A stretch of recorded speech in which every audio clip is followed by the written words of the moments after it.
Holocaust Memories, Never Forget. Section 1, Origins of Antisemitism. From antiquity until Hitler is named Chancellor of Germany, the 30th of January 1933. Part 7.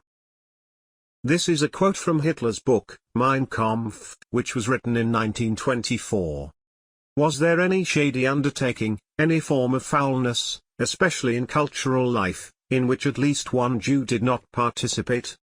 On putting the probing knife carefully to that kind of abscess, one immediately discovered, like a maggot in a putrescent body, a little Jew who was often blinded by the sudden light. If one considers the millions of hours that have been spent studying Adolf Hitler, especially while searching for the origins of his personal anti-Semitism, many scholars have to admit that nothing can be concluded with any certainty. Authors such as Ian Kershaw and Bridget Heyman, both of whom are considered experts on Hitler, have offered the opinion that it is nearly impossible to specifically pinpoint the causes or time frame within which his virulent anti-Semitic feelings blossomed into maturity.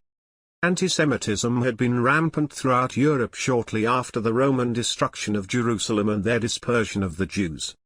Following centuries of increasingly restrictive church decrees, numerous European nations expelled Jews from inside their borders in hopes of ridding themselves of the so-called Jewish problem. When all of their attempts to complete this task failed, the most voracious anti-Semites, and especially those claiming to be descended from the superior Germanic Aryan Nordic peoples, created the lie that Jews came from an inferior racial group which polluted their unsullied bloodlines and was a cancer needing to be totally excised from their society.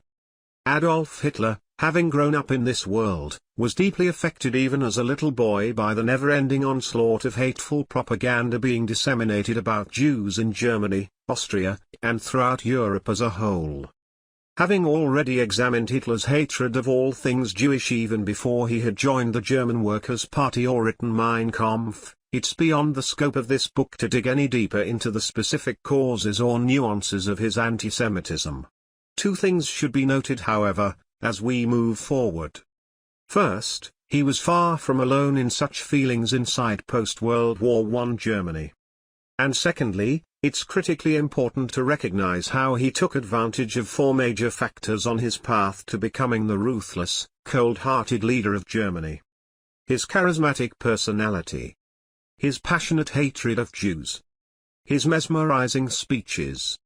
And a desperate nation willing to support any man who could follow through on the promise of restoring the superiority of the Aryan race over the world, while simultaneously ridding Germany of all its Jews.